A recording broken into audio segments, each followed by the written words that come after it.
Welcome to the Power Monkey Podcast, where we chat with the best in the world about what they do. I'm your host, Dave Durante, with my co-host, Chad Vaughn, and on today's episode, we have two special guests. We have Stanford and Olympic head coach Thom Glielmi, as well as Stanford and Olympic standout Brody Malone. We talk a little bit about what it was like to compete in Tokyo this past summer with all of the craziness that was going along with COVID. Both of them were in their respective situations for the first time, Brody being an athlete at the games for the first time, and this was also Thom's first time as Olympic head coach. We also talk a little bit about the upcoming NCAA season, what Stanford's outlook looks like, being the top team, the current NCAA all-around and team champions, two-time champions, as well as some of the new changes that we've been seeing within the NCAA landscape, the new NIL changes, as well as where men's gymnastics is right now in terms of the NCAA. So, hope you guys enjoy this one. You know how much I love talking about gymnastics, and this was a special one for me, so I hope you guys enjoy it. All right, I am very, very excited to have two special guests on today from the gymnastics community, Brody Malone and Sir Thom Glielmi, the head coach of the Stanford Men's Gymnastics team. Thank you both for jumping on with me in chat today. How are you guys doing? Great. Good. How are you doing? Good, good. Thom, I'm going to start with you, just because I think it's your our history goes back quite a bit in terms of how long we've known each other, and I just want to get your take on this past summer, your first congratulations on your first head coaching position with the Olympic team. It was a long time coming, and it was great to see you in that position, which I think a lot of people were anticipating happening a while ago, and it finally came through. And I'm just curious what your take was on your first head coaching position, being that this particular Olympic Games was so strange, not like anything that we've ever seen before, and hopefully won't ever see again. But I'm curious if you found it to be a Games that was challenging as a head coach versus other ones that you've attended in different roles in the past. Well, thanks for having me first off. Glad to be part of the podcast. As far as a head coach, being the head coach for Stanford for 20 plus years, it's kind of the same. You're looking at the same dynamics, trying to make sure guys are in positions that they're comfortable with, making sure guys are prepared. But because some of the athletes are, they're not under my coaching prior to getting on the Olympic team, there's a lot of communication with their personal coaches. So that's a different dynamic that, you just have to be ready for, and hopefully get the athletes and coaches feedback for where they're at. There's certain things that I want to see as a coach to make me comfortable with them being ready, and then also for them to make their teammates comfortable with them being ready, because nobody wants to see the guy up in front of them and you're worried that they're going to, miss the routine, and then that puts more pressure on the rest of the lineup. So seeing that dynamic shake out, that was good, through the summer with the camps and seeing how guys were competing, and then getting assigned the head coaching position. I already had in mind what athletes that I coach would be doing as far as the training, and then getting those training programs to work together, because each individual may have been looking at, I'm going to do this on Wednesday, but we were doing it on Thursday. And so we have to make sure we're working together as a team. But that's all worked out well ahead of time for the most part. As far as Tokyo, love Japan, always have, love going there. It was definitely. Stanford's always had a close relationship with Japan too. Yeah. And, from back in the day, so now being head coach and always bringing in different Japanese coaches and former athletes from even when I was there, we've always had a very close relationship. And I feel like maybe that's been one of the reasons why, it was kind of extra special to be able to be head coach at Olympic Games, being in Tokyo. Oh, for sure. Yeah. Yeah. And Matsumi Harada, who was the Japanese head coach, the Japanese delegation's head coach, he was at Stanford for a year as my assistant. You know, it was an exchange program with the Japanese Olympic Committee, and the JGA, the Japanese Gymnastics Association. So I know him really well. They've come back to Stanford. We usually have the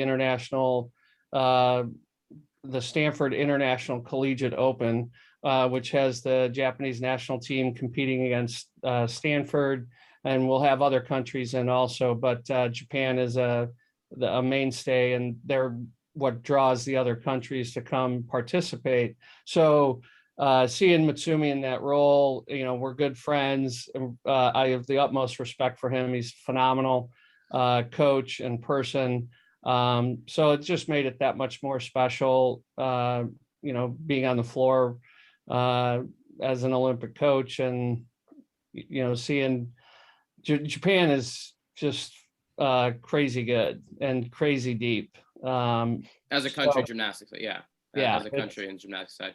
But what was the biggest challenge for you being a COVID Olympic Games? No spectators, I'm sure additional protocols. What was the biggest challenge for you as head coach that you had to navigate being with all the additional precautions that were in place? Tried to, well, most Olympic Games, there's this respect between the athletes, between the sports, between the countries, a camaraderie, if you will, a special energy that you don't really see anywhere else. And that was suppressed big time because you know, the locals, it's Japan, so they were very respectful, great hosts, but there wasn't the excitement that you normally see in an Olympic Games. And then without an audience or a crowd there, that, you know, that energy was, you know, we had to generate that within the group. Some of the guys on the team are able to, well, all of them actually can feed off the crowd. Some really, it really helps them a lot. In fact, I would say everyone but Brody are, you know, they love the crowd. I'm not that Brody doesn't love the crowd, but he seems less affected if there's a big crowd or no crowd. So, you know, trying to keep that energy up with those guys that really feed off that crowd energy and the excitement. That was a bit of a challenge. You know, Brody, you know, this was his first Olympic Games, but he's been at big competitions where that, you know, you hear that crowd. And the collegiate format, or the collegiate competitions, where we generally go to competitions where the crowd is, you know, pretty energized. Yeah, I want to jump to Brody now because you bring it up, and I think it's important to touch on this experience from the athlete side of things too. And Brody, just a little bit of background in terms of your meteoric rise to being the top guy in the country over the course of the past probably 18 months or so. You know, you've been crushing it in the NCAA world, having won the last 2 all-around titles. Probably would have been 3 in a row if that 2020 season would have gone through. And then basically winning everything leading up to the Tokyo Games. You are now looked at as, you know, the guy who's going to lead Team USA moving forward. Now, from what Thom was saying, you know, you're one of the guys who doesn't seem to be affected either way. If there's a million people watching, or if it's just you guys training in the gym, you're going to do your same business. You're even keeled no matter what. I'm curious if that is something you intentionally do, or you just feel like this is who you are as an athlete. Do you go out of your way to kind of have a particular persona out there as an athlete, or is this something kind of innate in you? This is who I am as an athlete. This is who I am as a person, and that's just how I compete. Yeah, that's something I've always done. I think growing up, I never really liked to get super emotional and pumped up after sets. I don't know, it's just something I've always done. Yeah. So from my perspective, I love seeing that. I mean, I love seeing guys like Yule and the other guys on the team who are like going crazy if they hit a routine. And I say I probably fall into that category too when I was an athlete. But from another guy on the team, I look at you and I say, that guy, you remind me of Paul Hom. You remind me of the way that Paul Hom used to compete, and going out there and just saying, I know that this guy's going to hit a routine. And it just gave me confidence to know that we had another guy on the team that no matter where he went up in the lineup, we could count on him for the top score or a score that we knew we were going to count on. So as another guy on the team, whether or not you're going to be out there pumping fists, you kind of solidify the group in terms of creating confidence. Do you feel like that's a role that you take on, or is it, I'm in an individual sport, my score is going to count either way, and I'm not really worried about how it affects the rest of the guys? Yeah, I mean, that's not really my goal when I go out there to compete.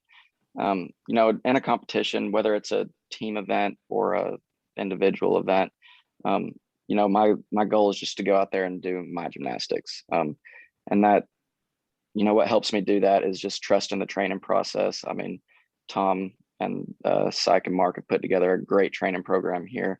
And, you know, going through that leading up to USAs and trials, it really just boosted my confidence. And so when I get to a competition like that, I can raise my hand confidently and know that, you know, I've done the work, I've done the preparation. It's just time to show it to everybody. Mm-hmm. You're a young guy, and I want to give some people some perspective on what it's like to compete at the Olympics. For you specifically, who was in all-around finals as well, but it's a ton of competing in a short amount of time. And this being your first Olympic Games, I'm curious what kind of toll that took on you. You're still young, you know, you got a young body who recovers pretty quickly, but I'm still curious, you know, the travel is very tough. You're going halfway around the world. You guys get there a couple weeks prior to kind of get assimilated as much as possible. But then for perspective, for the listeners out there, don't really understand what you guys are going through because they only see short clips on NBC, right? You have training leading up to podium training. Podium training is essentially treated like a full competition uniform. You go through everything that you would normally do. 2 days later, you have team prelims. 2 days later, you have team finals. 2 days later, you have all-around finals. And then you have your event finals, which you made high bar finals. That's a ton of competing compared to what you're normally used to doing over a very short amount of time. How did your body hold up? Was there a point in there that you started to feel some breakdown by the time high bar rolled around? Did you really feel like you still had it mentally and physically?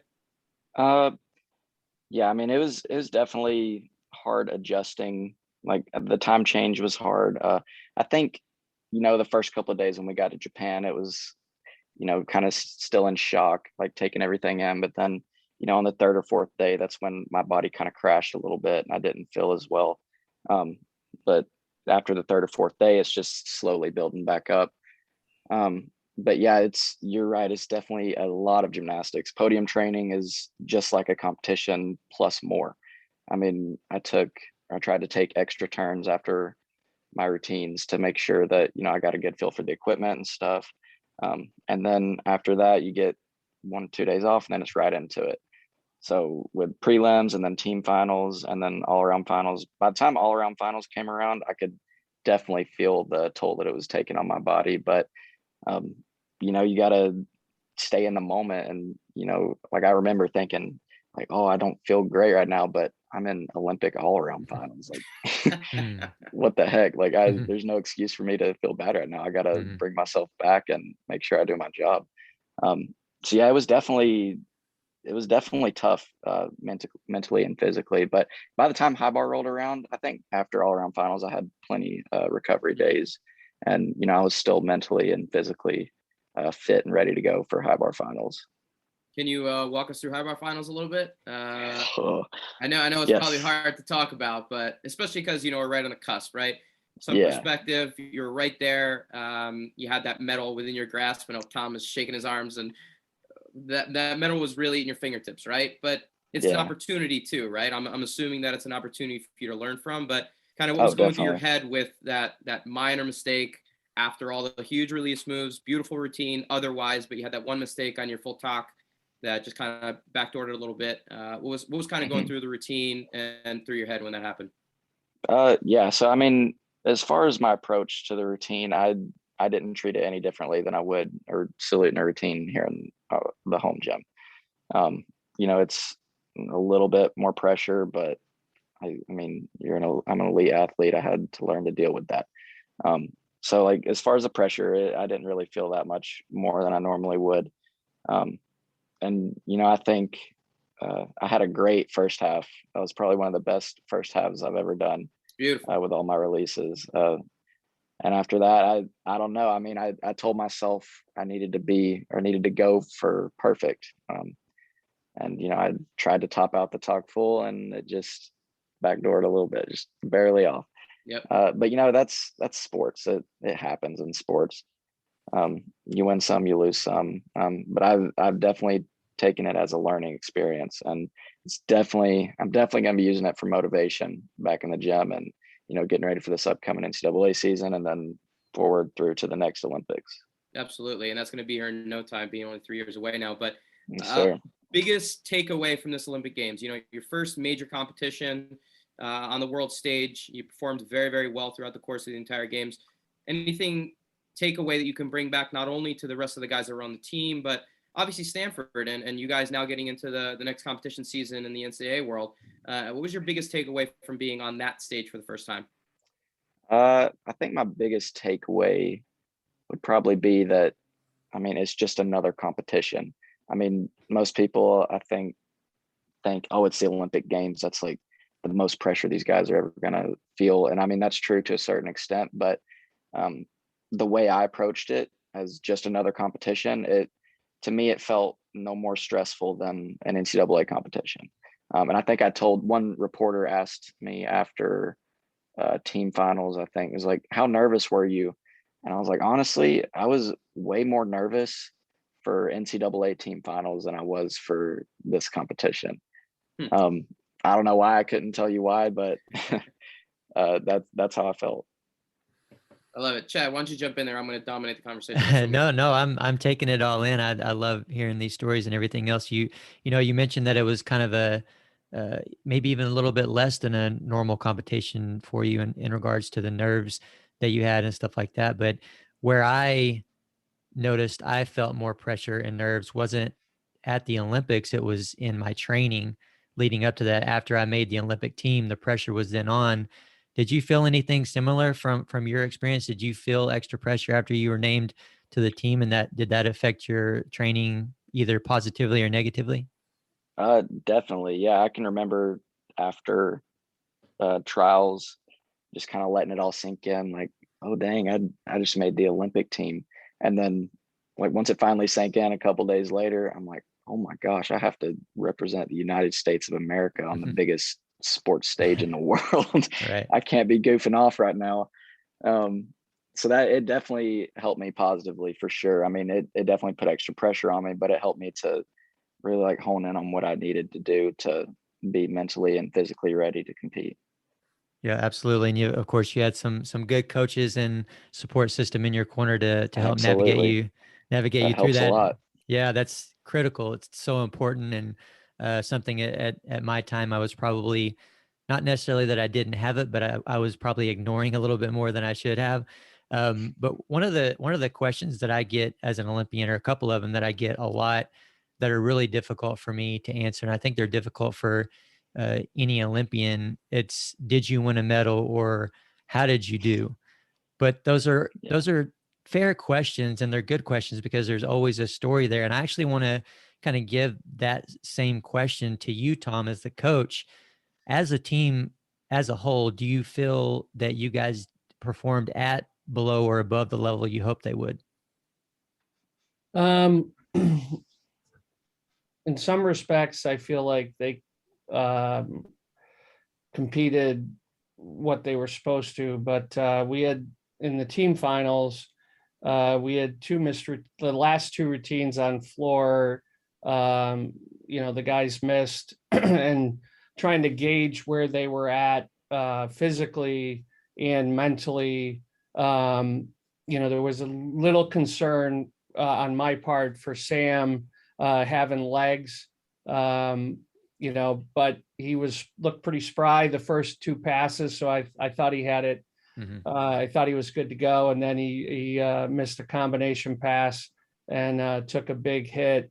And the team dropped from 4th to 5th on that last routine of the night. And so that was a disappointment. So, but I was happy with how the team approached it, how the guys approached it for the most part. As far as trying to stay in their zone and do what works for them. Not having coached every guy in the team and on a daily basis for 3, 4, 5, 6 years. You just got to trust that they're here for a reason and they know what works for them. I'm not going to step in and try and get up in their head. Other than that one missed routine, I just felt like they kind of let it slide away a little bit, but it's team effort, and that's part, as one of the coaches, you're part of that process. So, I'd say, as far as that last routine, that was not what I was hoping for sure. Sure.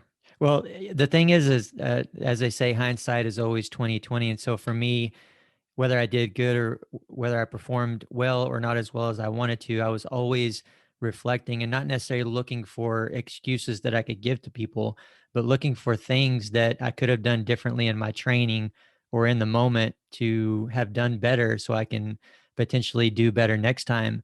Is there anything in reflection that you can attribute to that placement, or that you could have done differently or they could have done differently, either in the moment or in training, whether that be a month before the Olympics or a year before the Olympics? Is there anything that they could have done different to end up in a better position? The cycling for the athletes, it's pretty tough because we have USA championships and then we have Olympic trials, and because of television coverage, they want Olympic trials at a certain time. So we're pretty good about trying to work with the media parameters. I mean, we don't want to give up on the money coming in from television, but so that they are able to cycle. So the in hindsight, when I looked at the schedule, I was like, okay, this is going to work. But what I didn't take into consideration was athletes having to travel to the Olympic training camp after the team was named, and that's at Colorado Springs. So it was pretty, it was 2 weeks after Olympic trials. So, that week after trials, guys are, resting, and then they're slowly coming up after at the end of that first week, going into the second week.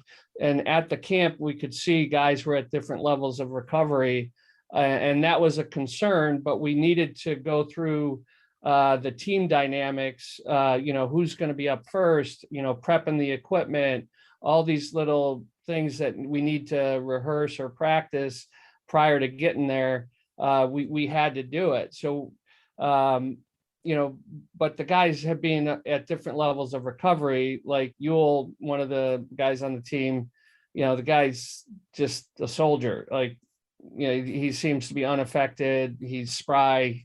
He's light.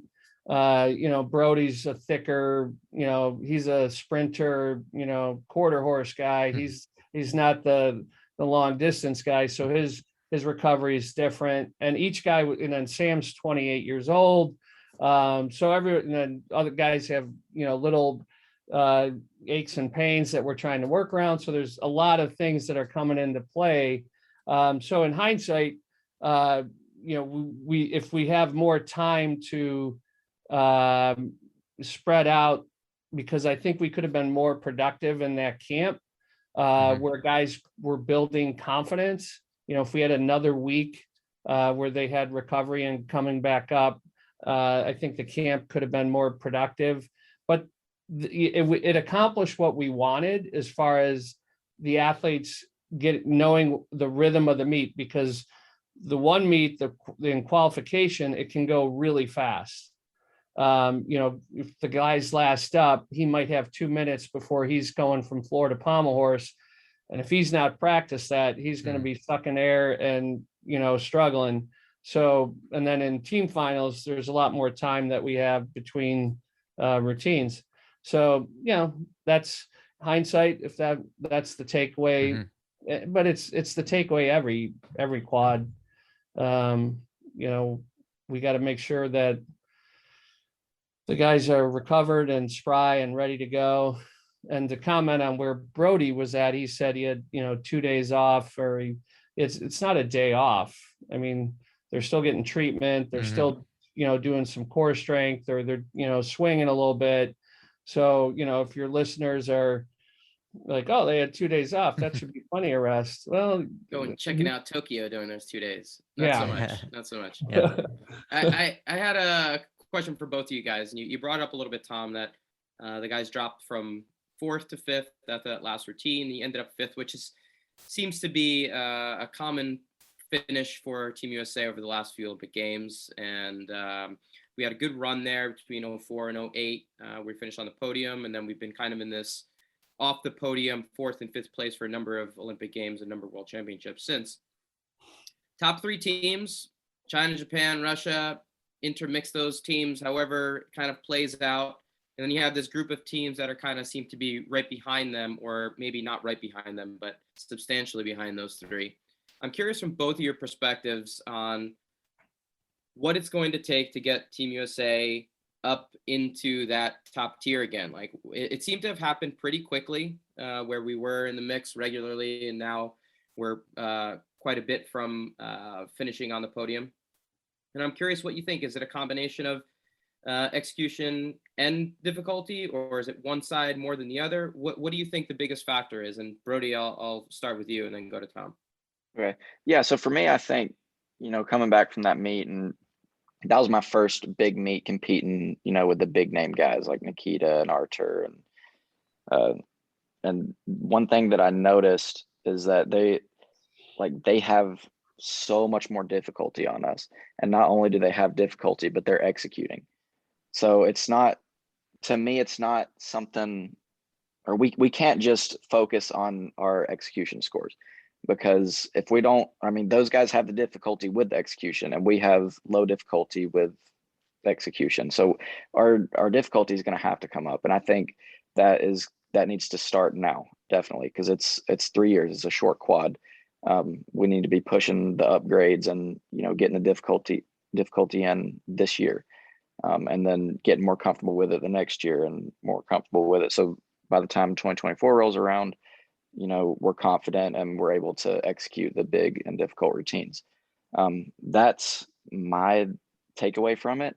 I know we're working with Brett and Jason a lot right now to figure out how to incentivize people to, up difficulty and stuff. And that's all great. But I remember, I was talking to Jason about it while we were there. I was like, how about we all just come together as athletes and say, we're tired of losing? Like for me, like I hate losing. I grew up a competitor. My dad taught me to, hate losing. That's the reason you play sport, right? You don't play sport to have fun and lose. You play sport to win, and that's the mentality that I'm taking into it. So I just want to come together as a group. I want to get like the core group of guys that are going to be running this next quad, and I want to get them together and say, hey, look, I'm tired of losing. I know y'all are tired of losing. We've got to up our difficulty. Yeah. There's only so much that the USAG can do to incentivize us to get difficulty in. How about we just do it? I love that. I love that mentality. Forget the incentives. We got to do it. Absolutely. And it's a kind of a balance though, right? Because there's a bunch of factors in there. Now Tom's laughing over here because I think the approach is absolutely right? Like there's no way around it. Like you guys have to pick up the difficulty to be able to compete with those top teams. But how do you do it? Is it a lack of ability? I can't imagine that those guys are just that much more talented. Or is it the way that things are structured? And what I mean by that is you guys are competing a lot of time in the NCAA, and you're trying to hit routines that will allow you to do well in the NCAA type setting, which doesn't require you in some ways, or doesn't really necessitate you guys going above and beyond on the difficulty standpoint. So you're creating routines that allow you to compete well NCAA wise, and then at the same time are trying to compete internationally. And it's kind of this back and forth. So Thom, maybe for you, is there a way to kind of bridge that gap, or what do you think one of the other stumbling blocks might be? Is it a superior talent pool that China, Japan, and Russia are playing with than we have here, more athletes to pull from? Or is it just that we've kind of hamstrung ourselves in the way that we structure our season and don't allow the guys to kind of pursue more difficult routines because it would limit their ability to perform well in the NCAA or national type competitions? I don't think the NCAA hamstrings the athletes from pushing difficulty. I think what's hamstringed the USA is the judging is very good, like very on point. If they know what the deductions are, they see it all and they take it all. And then you go internationally and the judges maybe aren't quite as, they're not seeing as much gymnastics, let's put it that way. So you'll see a difference in the scoring on the execution side specifically, where we are holding our guys back on because we're hitting them so hard on the execution, which isn't really translating internationally. I mean, the scores, 5, 6, 10th difference in the E-score. So guys are hesitant to add the difficulty because they're not getting a good E-score. So in the NCAA and what we've done, Brody did it, for his years, we'll do the routines and we use the NCAA to build up to that difficulty. What'd you do? A 6-1 high bar set at NCAA championships, Brody? Yes, sir. So, but at a couple meets previously during the NCAA season, he did the 6-5, which is what he competed at the Olympics. And it's about cycling, it's about their readiness, it's about their comfort level. So we can use the NCAA competitions to help them get in front of a judge in a competition arena, work these bigger routines. And then you go to the NCAA championship, and obviously that's, you want to win that. So you make sure your guys are ready to go. But as far as the difficulty, there's a disconnect with our judges and what we need to be doing. So, and I don't think we can put it on the judges. I think we have to put it on how we structure our bonus system as far as the difficulty being rewarded more. So that's what Brody was referencing with talking to Jason Woodnick, the VP for men for USA Gymnastics, and Brett McClure, the national team coordinator, trying to formulate this system where the athletes are encouraged to have more difficulty, and maybe the bonus would be doubled, or depending on the skill or the routine start value, and let the judges judge how they always judge. But if the guy does this really difficult skill and he's making up 2/10, well, 2/10 when you get to Brody's level, that's pretty big, that's pretty tough to get. But he's getting hit 3/10 on an execution error, and then he's the coach is like, I'm not sure that's worth putting in. Well, we make the bonus 4/10 instead of 2/10, and then it's a wash, or at least it's worth keep training. So that's what I think we need to do. And I'm been around the block a few times, been through quads in the past, and we've played around with all this stuff before, but it's very apparent that we are way behind in the difficulty. And what's happened is the execution has been rewarded way more than the difficulty in the past 2, 3, 4 quads. So you're saying the judging is a big portion of this, the international judging compared to how the judges are in the States, and it becomes more apparent in terms of them not separating athletes as much on the execution side when you're international gym competition setting. The U.S. guys have a tendency to judge more accurately, you're saying. Well, they're hitting every deduction. Right, like, let's look at pommel horse. Internationally, you do not get hit on skew for Maggie or Savato the way they hit for skew in the US. So guys don't do as many Maggie Arcevados in the US, and that's, some difficulty they could add. So yeah, that all makes sense. Now, Yeah, does that mean that you're changing your approach to how you're getting guys ready for the NCAA season? Brody, are you planning on upgrading a ton this year or no? I try my best. We'll see. I mean, I'm he's working a lot of. upgrading. Yeah, I'm definitely gonna be upgrading, but I'm starting from a pretty low level right now, trying to get some big upgrades. I don't know about low level, but seeing the thing to be aware of is that, we got a lot of upgrading to do in the US, but it's not like China, Japan, and Russia are going to stop upgrading either. Yeah. You're going to see more triple pikes happening regularly, and those guys are going to be continuing to push the envelope in terms of what they're capable of doing too. So it's an uphill battle when it comes to that. I think we have the talent here to be pushing the podium. I think we just have to be very strategic about developing those athletes and encouraging them. So yeah, that makes sense.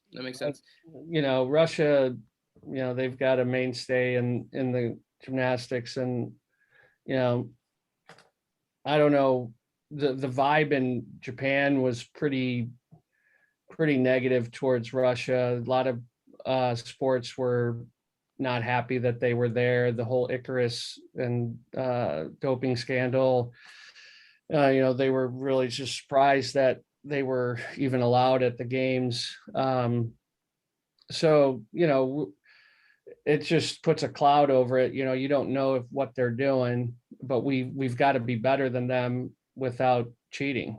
And I'm not saying they cheat, but there's always that question now since they got busted big time. Yeah, and obviously that was a big part of the Olympic storyline, with ROC being there instead of actual Russian team. But I'm curious because a particular part of the Russian gymnastics competition stood out to me, and it was Artur's ability to compete. And for all the listeners out there, some perspective on this as well. One of the gymnasts from Russia, an absolute phenom, a former all-around world champion, one of the best gymnasts in the world. He tore his Achilles, 3.5 months prior to the Olympics? 3 months. It was right before, it was either right before or right after NCAAs. So okay, so that's in April. Middle of April. Yeah.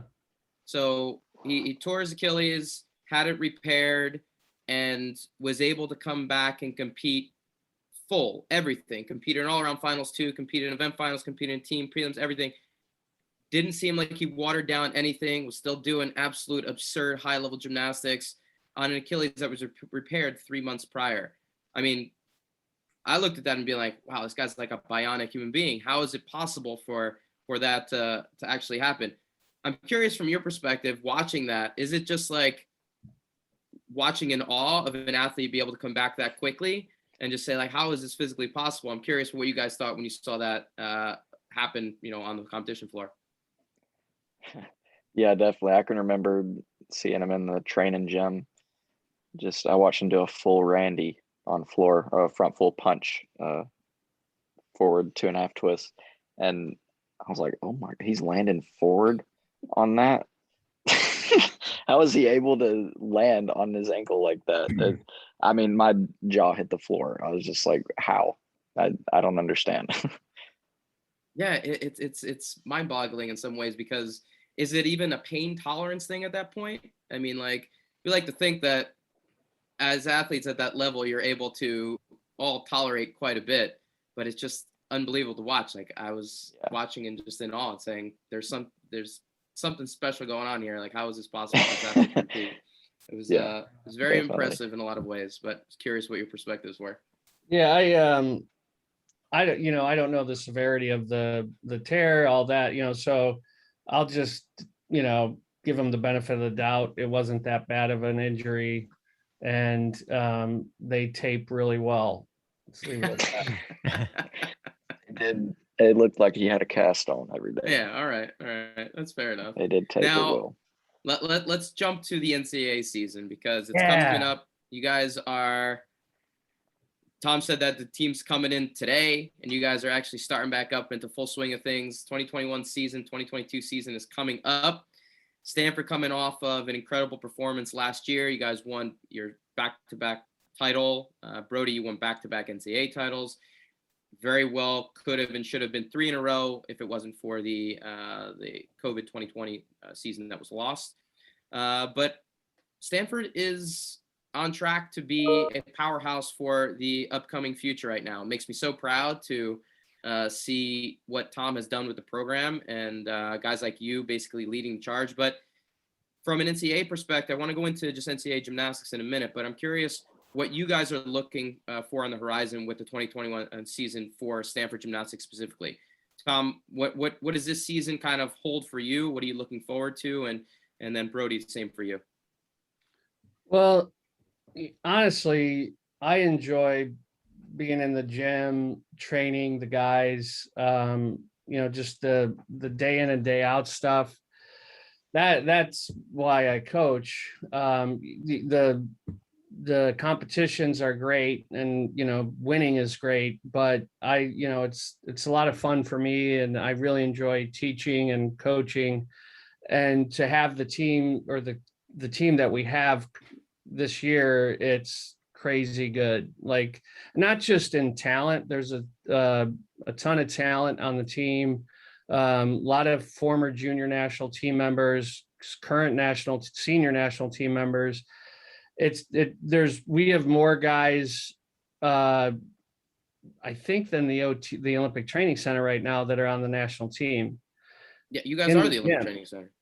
Training, and so it's like a national team camp every day, and it's not just, that's always great having great athletes, but what I really am most happy about is the team culture. And that's, Brody and the rest of the guys on the team just really embracing the training, embracing being a part of a team, supporting each other, but challenging each other and pushing each other. It's really a special. It's Dave, when you were on the team, there were like 3-4 guys tops that were kind of on that path, and we only 8 guys on the team total. Yeah, that too. So to have a gym full of that, and even the guys that are not pushing national team, they're phenomenal. Like, they're great. They're on board. Like, everyone is just pushing each other and enjoying it. And Brody, you can comment more on it, but that's what I'm most excited about going into this NCAA season. I mean, we need to do our job and be prepared, but we also, these guys' goal, a lot of them is, the majority of them, honestly, is to make the senior national team, make a world team, make an Olympic team.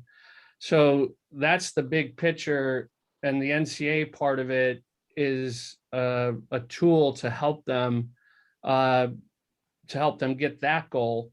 But the NCAA being a part of a team is pretty special. The lessons that you learn in sport in general are phenomenal, and then add to that, you're on a team. These are life lessons and really build character, and that's what I really enjoy also, is seeing the guys develop into solid young men, good citizens. I'm a little spoiled at Stanford because they already weed out some of the sketchy dudes. So it makes my job easier. I don't,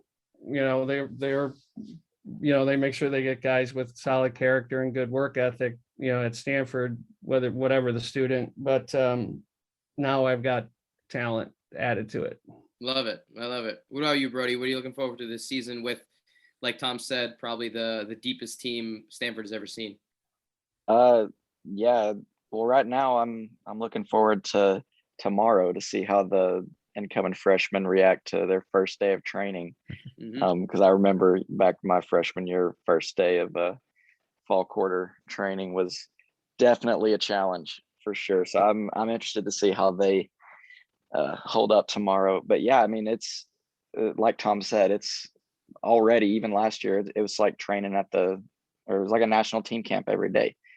And we have a lot more junior national team members coming in now, and I mean, we'll obviously have to see how they transition into senior ranks, but I mean, just working with that much talent and that much, hard work ethic in the gym is just great. And I mean, just going off of what Thom said, everyone in this gym has the same goal in mind. We want to win a national championship. And I can remember that coming back in to my freshman year. That was something that I think my class especially made known to everyone else on the team. We wanted to win a championship, and that was our goal. We came in the gym every day with working with that in mind. And that's carried over, the past 3 years. So for 2 years, however long it's been. The COVID year throws me off.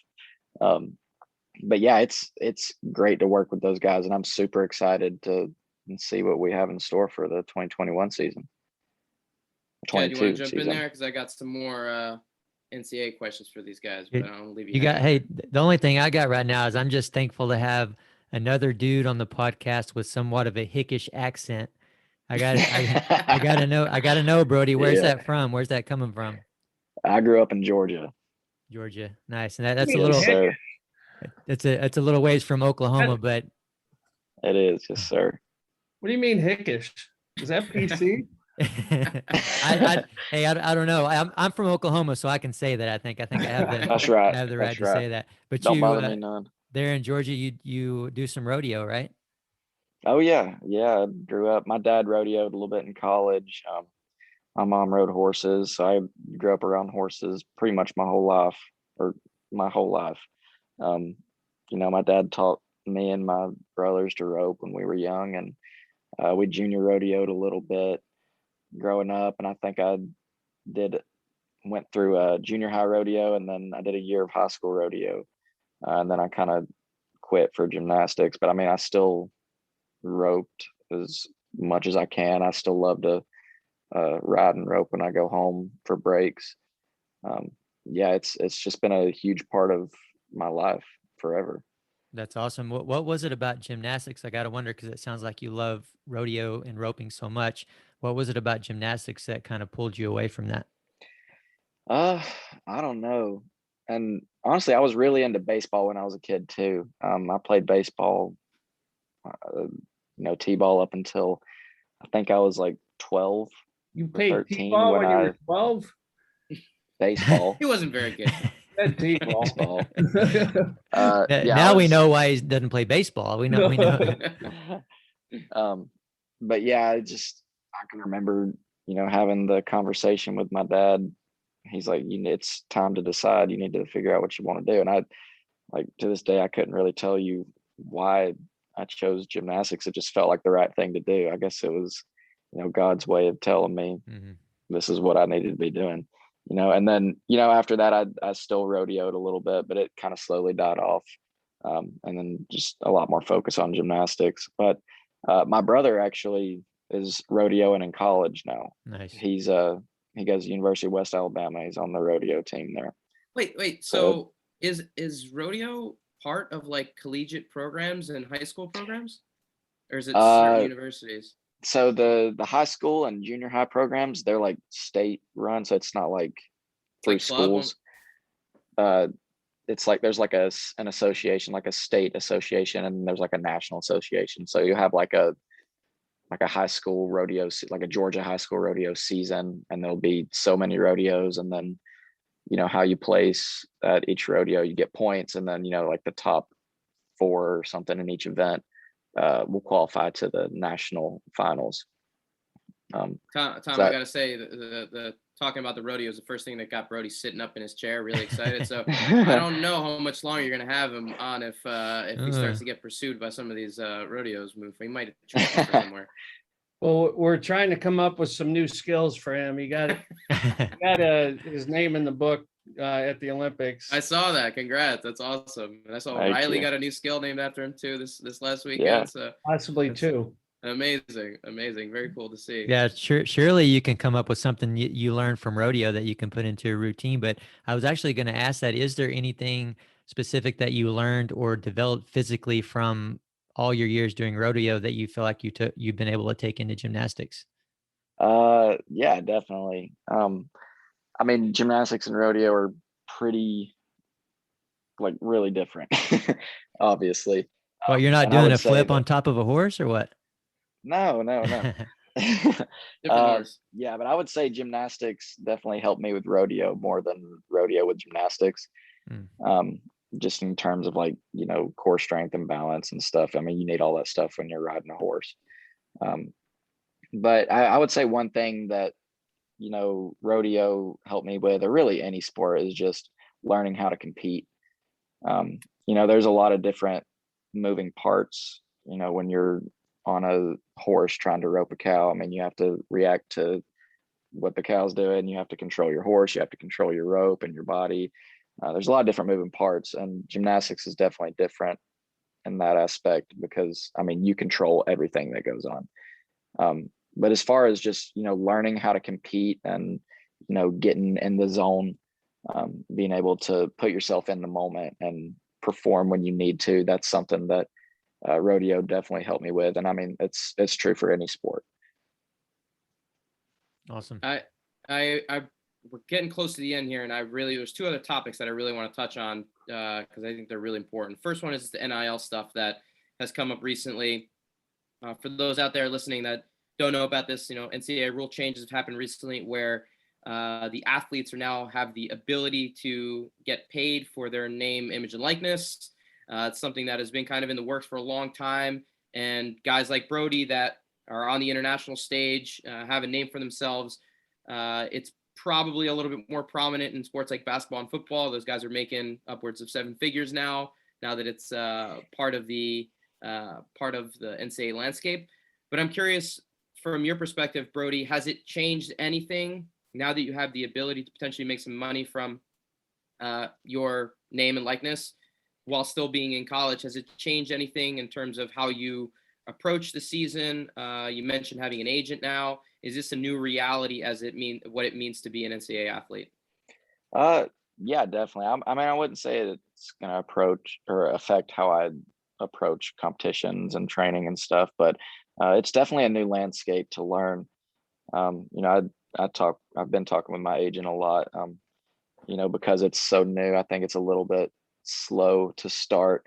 But yeah, I'm super excited to have the opportunity to, capitalize a little bit off of all the hard work that I've put in the gym. So I'm definitely super excited for that. I love that. And Thom, from your perspective as a coach, has it felt like Stanford's embraced this? Do you feel like this is a good thing for the athletes and for the programs, or is it something that might kind of stand in the way from, a smaller sport like gymnastics from maybe taking away some funds that would have been directed to some of the smaller sports in the past?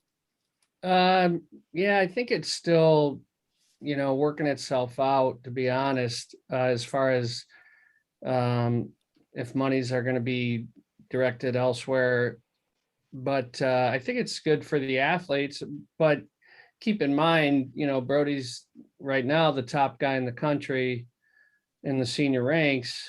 And he's, there's slim pickings for who's knocking on his door.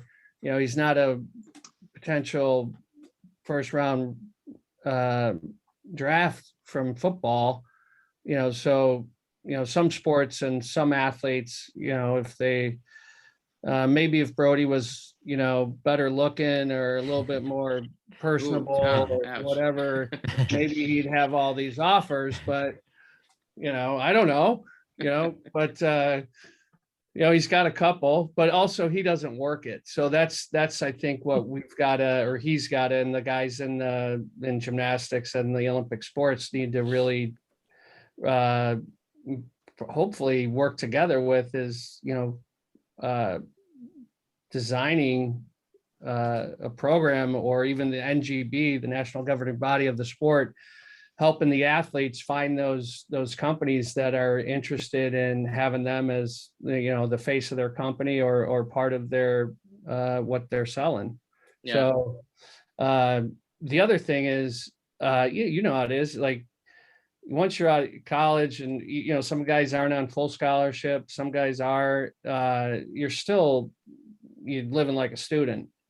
And then, that's part of the problem that we have in the United States is, the athletes, once they're done with their collegiate career and they're off their scholarship, they got to figure out a way to make a living. So if they can get this stuff early, and, get it on, get something lined up, when they're in college, that would help them probably prolong their career as far as, monetarily, they'd be able to manage it and not feel like they're giving up on too much. But that's, that totally makes sense. It's actually one of the reasons why I left Stanford, right? I mean, living in Palo Alto, not on scholarship, is not on a. It wasn't me. Well, it was part you, but that's another podcast. But a portion of it is really sustaining a life, right? You want to be able to actually afford where you're training, and living in Palo Alto and not being on scholarship is not a feasible thing on a gymnastics salary, right? So if these guys can actually make some and save some and actually do something while they're in college, Brody, I would imagine it would entice you to want to stay at Stanford afterwards, as opposed to seeking out a new location to go train back in Georgia, Colorado Springs, and Texas, wherever it might be, where cost of living is a little bit more effective. So hopefully it'll allow guys to kind of stay in a particular location a little bit longer. But it leads to my bigger question, which I think could be a podcast in and of itself. And so, I'll leave it to you guys to kind of see how long you want to talk on this particular topic, but it has to do with NCAA gymnastics in general on the men's side in terms of where things are at. My whole world, and I know Chad as well, our whole thing is trying to build awareness around our niche sports.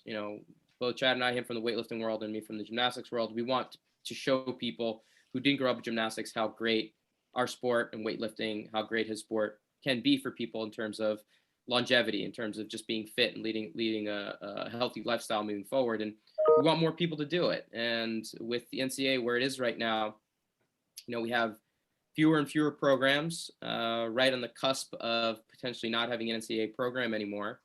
And this NIL situation might play into, potentially the demise of men's gymnastics at the NCAA level. I'm curious from your guys' perspective, is there anything immediate that can be done to create some awareness or to kind of help stop the bleeding when it comes to what's happening with men's gymnastics at the NCAA level? It's probably an enormous question, but I'm curious if you have any things that we can pass along to listeners who aren't so familiar with what's going on.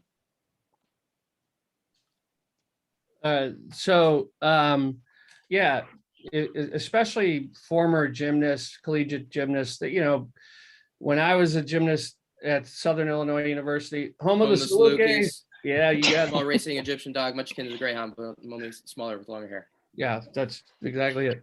There were 80 plus, and 80 is not a great number, but it's a lot better than 15. But there's a lot of alumni out there that their programs are no longer around. They need to step up and support whatever program is near them, or get behind one of the programs that's out there, and even if it was the rival university, and support them. There is interest in collegiate men's gymnastics, and what we've found, we've got 2 new programs that are starting up in 2022, and they're D3s, but they're enrollment driven. And they found that, the gymnasts, they are great students, they graduate, they have high GPAs, but they also give back after they've graduated. So there's a lot of interest starting to be, the pendulum swinging in a good way, but it's mostly D2s, D3s, and then private universities that have shown the most interest in exploring bringing on Olympic sports, and specifically men's and women's gymnastics. So I'm those 2 programs though? The 2 new ones? Yeah. Simpson College and Greenville. One's in Illinois and one's in Iowa. And they're starting up in 2022. So that's encouraging. It's another 2 more collegiate programs. so the private universities, ones that aren't driven by football revenue, let's say, or just want to hire caliber student athlete, they seem to be showing a lot of interest. So we're excited about, and a lot of help from USA Gymnastics to help put together information packets for universities that are interested. So, if you're part of a university athletic department, call up USAG or call up the CGA, call me up, and we can get you some information on how to formulate or how to put together a program. Love that. I love seeing that more and more people. And, from our world, we have people that we see all around the world that are suddenly interested in gymnastics and weightlifting and niche sports like this that didn't grow up doing it. And, we think that there's definitely a place for, the two questions that we get that tell me that gymnastics has hope is I wish I would have done gymnastics when I was a kid, and I can't wait to put my kids in the sport when they're old enough. And so we just need to make sure that the opportunities are there. Now, one of the big stumbling blocks seems to be football, in that, Title IX provides scholarship equity across the board. And with football not having a counterpart on the women's side, when you have that number of scholarships, that needs to be balanced out on the female side. Either sports are added or sports are taken away on the men's side. And it seems to be that athletic departments generally tend to lean more towards taking away rather than adding. And has there been any discussion, or you think it's even a viable option, to separate football from the rest of the NCAA to potentially create a little bit more of a level playing field in terms of how the scholarships are allocated? I think that's definitely been in discussion, and you hear every once in a while a commissioner or an athletic director kind of be, that question's thrown at them and they'll comment. It would definitely change the face of NCAA athletics if football is removed from that component. It could go either way, because football branches off. Where's money coming from? All that money is going with them. Sure.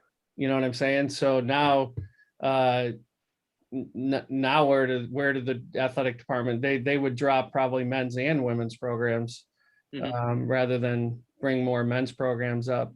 So I think it's a slippery slope. Yeah. Well, I think being solution based when it comes to this and looking at options that understand that collegiate opportunities from an athletic standpoint are help the university and don't detract from university experience, which I think sometimes is one of the talking points. And, it produces some of the most capable student body that we have out there. So I'm all about trying to figure out ways to add and keep programs. And who knows, maybe even one day we could talk about adding weightlifting to NCAA competitions, which would be that's sketchy. Let's see if we can actually do that too. CrossFit seems to be pushing people to wanting to lift more and more weight. So who knows? I bet you they start adding more weightlifting programs than they would gymnastics. But Brody, last question for you, man. Yep. You've won everything there possibly is to win in your collegiate season so far. You've won both your NCAA all-around titles. You have 2 team titles. You had a throwaway season there that you'll probably be able to get back eligibility-wise. One, do you have any intention of taking that season and staying as part of Stanford for that additional year? Yeah, definitely. It's definitely something I'm considering. I would love to, but there's a little bit of an issue, and I've got to talk to Thom and also my dad about it with the 5th year aid. Right. So we're just trying to figure out if I'll be able to get the 5th year covered, because if I take the year of eligibility and compete for the team, then potentially I won't have any kind of scholarship. I'll have to go through financial aid. So such a be crazy thing with this 5th year and COVID just putting such weird question marks and roadblocks in the competition setting. So hopefully that'll got us squared away, but you have the ability to potentially win 4 NCAA titles in a row, and never been done before as far as I can remember. I think John Roethlisberger, having won 3 and a second place from his freshman year, is the closest it's come to winning 4 NCAA titles in a row. Is that something that is kind of on the goal list for you at all as an individual competitor, or are you more focused on just what the team is doing? I mean, yeah, it would be great, but I'm way more focused on the team.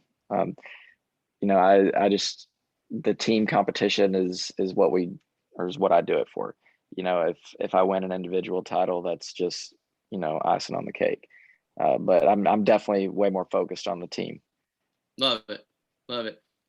Every guy that I've spoken to over the years that have competed both with Team USA and collegiately have always said that competing for a collegiate team has kind of meant more to them than anything else. And it seems like you fall into that same boat, and being part of that brotherhood that comes along with competing with the guys that you train with day in and day out is something special. Yeah. And I can't wait to watch Stanford this year. Can't wait to watch you guys kick some ass and add to that title run that you guys have going right now, 2 in a row, and make it many, many more with Thom leading the charge. So congrats on another great year in NCAA and with Team USA, and looking forward to seeing what's coming next. Thank you, sir. Couple last minute quick questions if you guys are cool with it. Rapid fire. I think we can skip the first one there, Dave. No. I need some checks in my box. So what sport or discipline do you prefer, weightlifting or gymnastics? You prefer weightlifting or gymnastics? Definitely gymnastics. I'm not much of a weightlifter. Thom, how about you? Hey, it might help your gymnastics a little bit, though. You never know. Oh, I will say this. When I was finally introduced to weightlifting by Chad and the rest of our weightlifting crew, it helped me tremendously in terms of just creating more stability. And this is my just plug for you, Chad, to not make you feel so bad with how much I appreciate you on these numbers. But it will help you just overall stability. So just kind of keep that in mind if you ever want to pick up a barbell. I think Chad would appreciate it. Oh, I'd appreciate it. Hey, and I'm thankful that they hesitated more, and I know that was probably by accident, but I'm going to take it as they actually thought about it for a moment. They had to think about it. Yeah. I thought for a second. Yeah. Thom, I'm assuming gymnastics for you too, having probably never lifted weight. I'm already lifting weight right now, so a lot more weight than I used to. Yeah, I'm not doing much gymnastics anymore, but yeah, gymnastics, obviously. All right. Next question, one for each of you guys. Any guests that you'd like to see us have on the podcast? Anybody that you think would be good for us to interview? Ooh. Thom, you can go. Thinking. Do they need to be anybody? Don't say like Elon Musk. Sometimes people say that, and we're like, all right, if you can get Elon Musk, then we'll have him on. It might be cool to get maybe like the whole Olympic team on, if that would be possible. Yeah, that'd be cool. Bo Burnham. Who? Bo Burnham. Bo Burnham? Isn't that his name? Who's that? Comedian. Oh, I don't know. Like that doesn't have to be athletic. Yeah, sure. It's comedian. I actually like that better than. I like that better than Brody's recommendation, though, because I don't know if I can handle being on here with all gymnasts. I'm not sure, man. Come on now. Hey, you get the weightlifting team on. I'll sit back. I'll sit back and listen. Katie Ledecky. Oh, that would be amazing. There you She's phenomenal. Stanford girl. You might be able to get her. Mm-hmm. Yeah. And she's not a gymnast, so that works for me. So. There you go. All right. Next question. Any books that either of you guys have come across here recently that you would recommend to our listeners? Recently? Or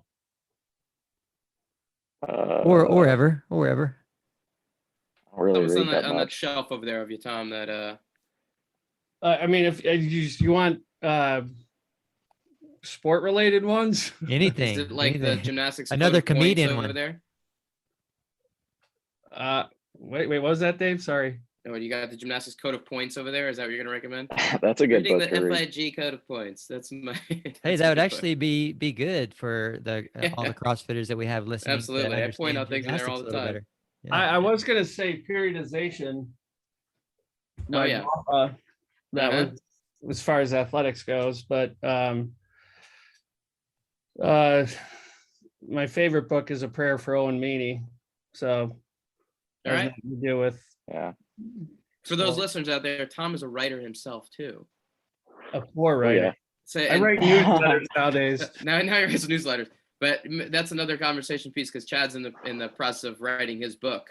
and he loves to talk about people who are authors and like to write themselves. So. Oh yeah, I'll have to keep my mouth shut. I've got too many questions for you. Is it a biography or a memoir or what is it? It's just all about weightlifting. Something that I'll send both of you guys a copy so you can learn about weightlifting when I'm done. How about that? Okay, sounds good. Well, thanks, guys. I really appreciate the time today.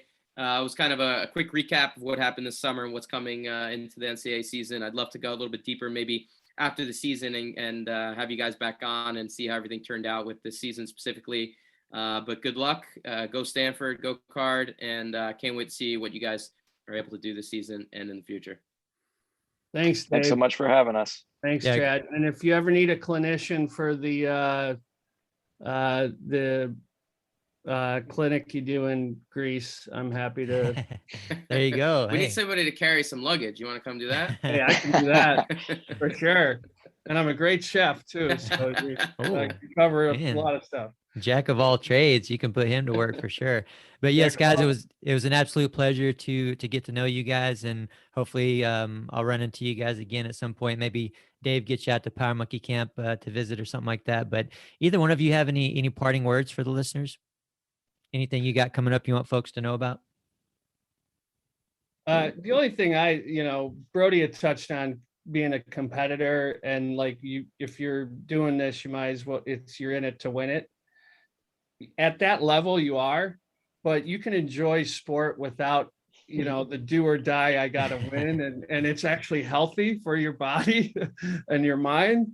So, don't let Brody scare you off from participating in sport. I'll leave it at that. That's just my approach to it. Well, that's why you are where you're at, Brody.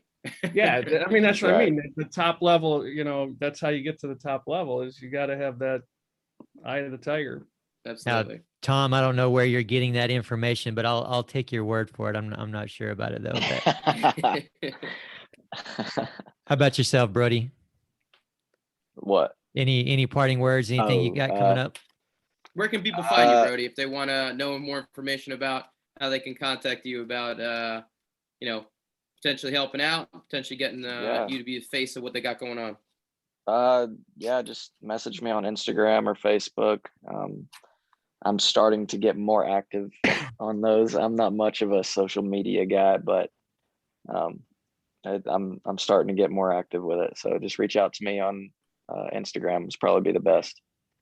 Sounds like us. He doesn't want to do it, but he has to, right? I know. What's your handle? Brody1700. That's my handle.